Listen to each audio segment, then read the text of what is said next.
आज मेरे साथ ऐसा क्या हुआ जिसकी वजह से मेरे फैंस के सामने मेरी इतना ज़्यादा इंसल्ट हो गई और सब लोग मुझे देखकर भी इग्नोर करके चले गए। आज सुबह सुबह जैसे ही नींद से जागा तो सबसे पहले अपना मोबाइल उठा के देखा तो मोबाइल पर इतनी सारी कॉलें आई हुई थी। तो मैंने जब एक कॉल उठा के देखा तो पता चला क्योंकि आपके भाई की फैन फॉलोइंग बहुत ज्यादा है, इसलिए बाहर फैंस का रश लगा हुआ। क्योंकि आज आपके भाई का मिलने का कोई मूड नहीं था, इसलिए उसने साफ मना कर दिया। सबसे पहले उठकर मुंह धोया, उसके बाद आराम और सुकून से नाश्ता किया, फिर टाइम भी हो गया दुकान पे जाने का। नाश्ता करके जैसे ही बाइक के पास आया तो पता चला कि बाइक का अगला टायर ही पंचर है। उसके बाद जैसे तैसे करके बाइक को दुकान पे ले आया। जैसे ही दुकान पे आया तो याद आया, ओहो आज तो हमारा मिलाद था और मैं यहाँ इस वक्त दुकान पे क्या कर रहा हूँ। तो फिर सोचा यार अब दुकान पे आ ही गया हूँ तो थोड़ा सा काम ही कर लूँ। उसके बाद जो थोड़ा सा काम था उसे सबसे पहले खत्म किया। उसके बाद दुकान की सफाई की और झाड़ू लगाया। आज टाइम कैसे गुजरा पता ही नहीं चला। टाइम देखा तो इस वक्त 12 बज चुके थे। फिर मुझे याद आया, ओए यार मैंने तो अभी अपनी दाढ़ी और बाल भी बनवाने हैं। और तो मैंने जल्दी जल्दी दुकान बंद की और घर चला गया। मैं आपको पहले यहाँ बताना चाहता हूँ कि ये मेरा फर्स्ट व्लॉग है। इस तरह के पहले व्लॉग मैंने कभी नहीं बनाए। अगर कोई गलती हो जाए तो पहले से ही सॉरी। और मिलाद वाली जगह पर आया तो देखा माशाल्लाह इधर पहले ही सारा काम हो चुका था। दरिया बिछी हुई थी और टेंट भी लगे हुए थे। मैं सीधा चला गया घर, क्योंकि घर से अरहम को उठाना था और अरहम की भी हेयर कटिंग करवानी थी। पहले तो वो माशाल्लाह मान नहीं रहा था। 1.5 घंटा उसे मिन्नतें की और फिर उसे बोला कि चलो तुम्हें चीज़ी लेके देता हूँ। फिर अल्लाह अल्लाह करके वो जाके कहीं माना। उसके बाद 1.5 किलोमीटर का सफर करने के बाद हम सीधा पहुंच गए नई की दुकान पर। और जैसे ही हम उसकी दुकान पर पहुंचे तो अरहम उसे देखकर रोने लगा कि मुझे हेयर कटिंग नहीं करवानी, मुझे हेयर कटिंग नहीं करवानी।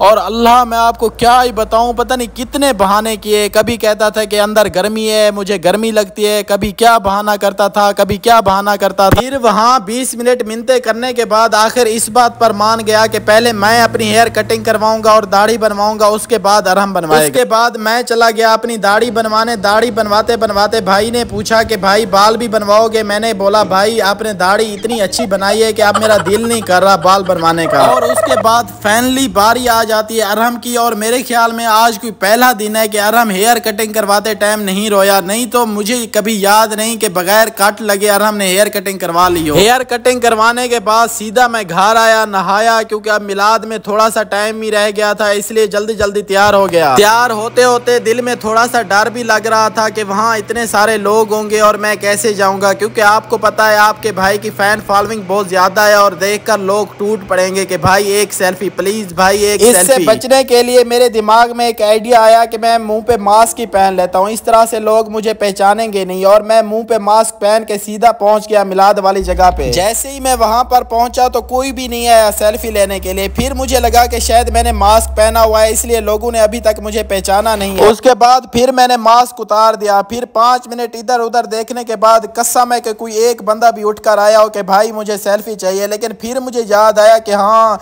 अभी तो मिलाद चल रहा है, लोग मिलाद सुन रहे हैं, यहाँ से फारिग होकर फिर देखना कैसे लोग टूट पड़ते हैं, भाई एक सेल्फी, भाई एक सेल्फी। थोड़ी देर के बाद अल्हम्दुलिल्लाह मिलाद भी खत्म हो गया। खड़े होकर दरूद सलाम के बाद दुआ मांगी गई। उसके बाद सब लोगों में खैरात तकसीम की गई। खैरात तकसीम करते वक्त सब लोगों ने मुझे पहचान लिया था। अब मैंने सोचा यहाँ से भागने से अच्छा है अब इनको एक एक सेल्फी दे दो। उसके बाद मैं बाहर वाले दरवाजे के आगे जाकर खड़ा हो गया। मैंने कहा अब यहाँ से एक एक जैसे ही गुजरेगा सबके साथ एक एक सेल्फी बनवाऊंगा। लेकिन ओ ये क्या हुआ, सब लोग मुझे देख कर ही चले गए, किसी एक ने भी सेल्फी नहीं बनवाई। चलें यार, अब कोई नहीं बनवाना चाहता तो किसी के साथ ज़बरदस्ती तो नहीं कर सकते। मुझे लगता है इन्होंने मुझे ठीक से अभी तक पहचाना नहीं होगा कि यहाँ मैं खड़ा हुआ हूँ। चलें आज का व्लॉग करते हैं यहीं पे एंड। और ये था मेरा फर्स्ट व्लॉग। उम्मीद है आपको थोड़ा थोड़ा सा पसंद आया होगा।